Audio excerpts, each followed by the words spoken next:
आकाशवाणी मुंबई.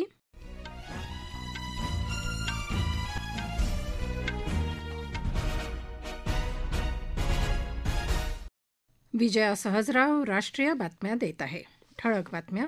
देशाचे 15वे उपराष्ट्रपती म्हणून सी.पी. राधाकृष्णन यांनी घेतली शपथ. ज्ञान भारतम मिशन हे भारताची संस्कृती, साहित्य आणि अभिमान यांचा आवाज बनेल, असा प्रधानमंत्री नरेंद्र मोदी यांचा विश्वास. UPIच्या माध्यमातून सोमवारपासून दिवसाला 10 लाखांपर्यंतचे व्यवहार करता येणार. म्युच्युअल फंडातून पैसे काढून घेताना लागणारं कमाल शुल्क 5% 3% करण्याचा सेबीचा निर्णय. आणि हाँगकाँग खुल्या बॅडमिंटन स्पर्धेत पुरुष दुहेरीत सात्विक साईराज रंकीरेड्डी आणि चिराग शेट्टी तर एकेरीत लक्ष्य सेन उपांत्य फेरीत दाखल. देशाचे 15वे उपराष्ट्रपती म्हणून सी.पी. राधाकृष्णन यांनी आज पदाची शपथ घेतली. नवी दिल्लीच्या राष्ट्रपती भवनात झालेल्या समारंभात राष्ट्रपती द्रौपदी मुर्मू यांनी राधाकृष्णन यांना शपथ दिली. प्रधानमंत्री नरेंद्र मोदी, माजी राष्ट्रपती रामनाथ कोविंद, जगदीप धनखड, हमीद अन्सारी, व्यंकय्या नायडू हे माजी उपराष्ट्रपती, तसंच अमित शहा, नितीन गडकरी, राजनाथ सिंग, JP नड्डा, पीयूष गोयल हे केंद्रीय मंत्री आणि इतर मान्यवर शपथविधी सोहळ्याला उपस्थित होते. उपराष्ट्रपती राधाकृष्णन यांनी आज राज्यसभेच्या अध्यक्षपदाचा कार्यभारही स्वीकारला. ज्ञान भारतम मिशन हे भारताची संस्कृती, साहित्य आणि अभिमान यांचा आवाज बनेल, असा विश्वास प्रधानमंत्री नरेंद्र मोदी यांनी व्यक्त केला आहे. ते आज भारताच्या ज्ञान परंपरेचा हस्तलिखित वारशाच्या माध्यमातून पुनर्शोध या संकल्पनेवर आधारित 3 दिवसीय परिषदेचं औपचारिक उद्घाटन करताना बोलत होते. ही परिषद काल सुरू झाली. जगात फक्त भारतात 1 कोटी हस्तलिखिते आहेत. कित्येक कोटी हस्तलिखिते नाहीशीही झाली आहेत, परंतु उपलब्ध असलेल्या हस्तलिखितांवरून भारताची समृद्ध ज्ञान परंपरा लक्षात येते, असं मोदी म्हणाले. ही परंपरा अजूनही जिवंत आहे आणि तिच्यातल्या मूल्य आणि संकल्पनांना आकार द्यायला हवा, असं ते म्हणाले. भारताचा हस्तलिखित वारसा आणि जागतिक ज्ञानकोशात त्याला मोलाचं स्थान देण्याच्या हेतूनं अनेक अभ्यासक, तंत्रज्ञ आणि इतरही या परिषदेत सहभागी झाले आहेत. NPCIनं व्यक्ती ते व्यापारी या प्रकारातल्या UPI व्यवहारांची मर्यादा 10 लाख रुपयांपर्यंत वाढवली आहे. येत्या 15 तारखेपासून हा बदल लागू होईल. मोठ्या रकमेच्या व्यवहारांवर मर्यादा असल्यामुळे ग्राहकांना व्यवहार विभाजित करून किंवा धनादेश, बँक ट्रान्सफर यासारख्या पारंपरिक पद्धती वापराव्या लागत होत्या. अशा क्षेत्रांना या निर्णयामुळे लाभ होणार आहे. मात्र व्यक्ती ते व्यक्ती व्यवहारांची मर्यादा 1 लाख रुपये प्रतिदिवस अशी पूर्वीप्रमाणे कायम राहणार आहे. वस्तू आणि सेवा कर परिषदेनं 3 सप्टेंबरला अनेक क्षेत्रातल्या वस्तू आणि सेवा करात कपात करून सर्वसामान्यांना दिलासा दिला. शालेय वापराच्या वस्तूवरच्या कराबाबत जाणून घेऊया. वस्तू आणि सेवा कर परिषदेनं या करदरात केलेल्या बदलांमुळं शालेय वापराच्या वस्तूंवर आता कर द्यावा लागणार नाही. त्यामुळं वह्या, आलेख कागद, शार्पनर, पेन्सिल अशा अनेक वस्तू स्वस्त होणार आहेत. या महिन्याच्या 22 तारखेपासून नवीन वस्तू आणि सेवा कराचे नवे दर लागू होणार आहेत. सरकारनं शालेय वापराच्या वस्तूवरचा कर रद्द केल्यानं पालकांसह विद्यार्थी वर्गही खुशीत आहे. संचित कांबळे हा विद्यार्थी याबाबत म्हणाला. वह्या, pencil, drawing sheets, colours, sharpener, खोडरबर अशा गोष्टी सतत आम्हाला घरी मागाव्या लागतात. मग आईचा ओरडा खावा लागतो. आता हा खर्च कमी होईल. मग आम्हालाही फार ओरडा बसणार नाही. म्हणून मला वाटतं हे चांगलं आहे.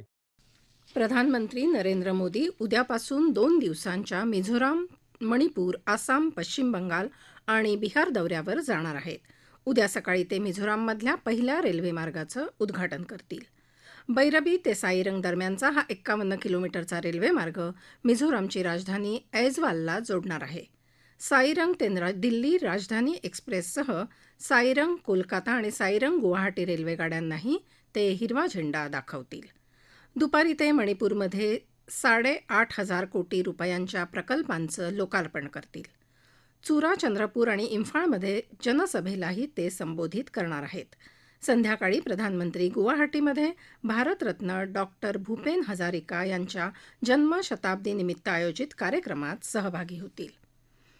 या राष्ट्रीय बातम्या आकाशवाणीच्या मुंबई केंद्रावरून देत आहोत. आकाशवाणी मुंबईच्या AIR न्यूज मुंबई या इंस्टाग्राम पेजवर तुम्हाला दिवसभर महत्त्वाच्या बातम्या वाचता येतील.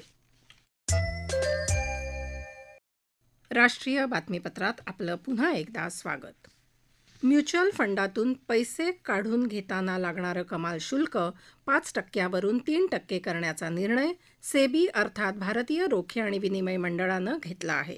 सेबीचे अध्यक्ष तुहिन कांत पांडे यांनी आज मुंबईत वार्ताहर परिषदेत ही माहिती दिली.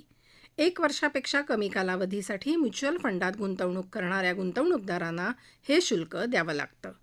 देशातल्या आघाडीच्या 30 शहरांच्या शिवाय इतर ठिकाणी राहणाऱ्या नव्या गुंतवणूकदारांकडून तसंच महिला गुंतवणूकदारांकडून म्युच्युअल फंडमध्ये गुंतवणूक मिळवणाऱ्या वितरकांना अधिक कमिशन द्यायलाही सेबीनं मान्यता दिली आहे. हाँगकाँग खुल्या बॅडमिंटन स्पर्धेत पुरुष दुहेरीत सात्विक साईराज रंकीरेड्डी आणि चिराग शेट्टी या जोडीनं उपांत्य फेरीत धडक मारली आहे. उपांत्यपूर्व फेरीत त्यांनी आज मलेशियाच्या जुनैदी अरीफ आणि रॉय किंग याप या जोडीवर 21-14, 20-22, 21-16 अशी मात केली. आता उपांत्य फेरीत त्यांचा सामना चीनी तैपेईच्या बी लिन आणि CK तेन या जोडीशी होणार आहे. पुरुष एकेरीत लक्ष्य सेननंही उपांत्य फेरी गाठली. आज झालेल्या उपांत्यपूर्व सामन्यात त्यानं भारताच्याच आयुष शेट्टीला 21-16, 17-21, 21-23 असं पराभूत केलं. फिडे ग्रँड स्वीस बुद्धिबळ स्पर्धेत महिला विश्वविजेती दिव्या देशमुखला वाईल्ड कार्डद्वारे प्रवेश मिळाला असून तिचा सामना थेट 8व्या फेरीत भारताचाच ग्रँडमास्टर डी गुकेश बरोबर होणार आहे. विश्वविजेता डी गुकेशने तुर्कीचा एडिज गुरेल याच्याबरोबरचा सामना गमावला. स्पर्धेत टिकून राहण्यासाठी त्याला आता उरलेले सर्व सामने जिंकावे लागतील. भारताचा ग्रँडमास्टर निहाल सरीन यानं इराणच्या परहम मकसुदुलूवर विजय मिळवत 5.5 गुणांची कमाई केली आहे. अल्बानियामध्ये जगातला पहिला AI मंत्री नियुक्त झाला आहे. ऐकूया याविषयी अधिक माहिती आमच्या प्रतिनिधीकडून. भ्रष्टाचाराला आळा घालण्यासाठी देशोदेशीची सरकारं वेगवेगळे प्रयत्न करीत असतात. त्या मुद्द्यावर सरकारं पडतात किंवा सत्तेवर येतातही. अल्बानिया देशातल्या सरकारने यावर तंत्रज्ञानाचा आधार घेतलाय. तिथले प्रधानमंत्री एडी रामा यांनी मंत्रिमंडळात चक्क कृत्रिम बुद्धिमत्तेने तयार झालेल्या एका मंत्र्याचा समावेश केलाय. सार्वजनिक कामांच्या निविदांबाबत निर्णय घेण्याचं काम त्याच्यावर सोपवलं असून ते पूर्णपणे भ्रष्टाचारमुक्त असेल असा दावा त्यांनी केलाय. अल्बानियन भाषेत सूर्याला दिएला म्हणतात. तेच नाव या मंत्र्याला दिलंय आणि अल्बानियन पारंपरिक पोशाखातल्या स्त्रीचं रूप त्याला देण्यात आलंय. महाराष्ट्रातल्या 34 जिल्हा परिषदांच्या अध्यक्षपदासाठीची आरक्षण सोडत आज जाहीर झाली. त्यानुसार परभणी आणि वर्धा जिल्हा परिषदेचं अध्यक्षपद अनुसूचित जातीच्या उमेदवारासाठी आरक्षित राहील, तर चंद्रपूर, बीड इथं अनुसूचित जातीच्या महिला उमेदवारासाठी आरक्षित राहील. अनुसूचित जमातीच्या उमेदवारांसाठी पालघर आणि नंदुरबार जिल्हा परिषदेचं अध्यक्षपद आरक्षित झालं असून अकोला, वाशिम आणि अहिल्यानगर इथं अनुसूचित जमातीच्या महिलांसाठी अध्यक्षपद राखीव असेल. नागरिकांच्या मागास प्रवर्गासाठी सोलापूर, हिंगोली आणि भंडारा जिल्हा परिषदेचं अध्यक्षपद राखीव असेल. नांदेड, जालना, सातारा, धुळे आणि रत्नागिरी जिल्हा परिषदेत नागरिकांच्या मागास प्रवर्गातल्या महिला उमेदवारांसाठी अध्यक्षपद राखीव आहे. ठाणे, सांगली, कोल्हापूर, धाराशिव, लातूर, अमरावती, गोंदिया आणि गडचिरोली जिल्हा परिषदांचं अध्यक्षपद सर्वसाधारण प्रवर्गातल्या महिला उमेदवारांसाठी आरक्षित झालं आहे. ठळक बातम्या पुन्हा एकदा.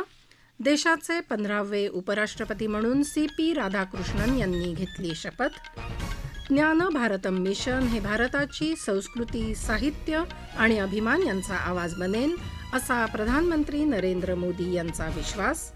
UPIच्या माध्यमातून सोमवारपासून दिवसाला 10 लाखापर्यंतचे व्यवहार करता येणार. म्युच्युअल फंडातून पैसे काढून घेताना लागणारं कमाल शुल्क 5% 3% करण्याचा सेबीचा निर्णय.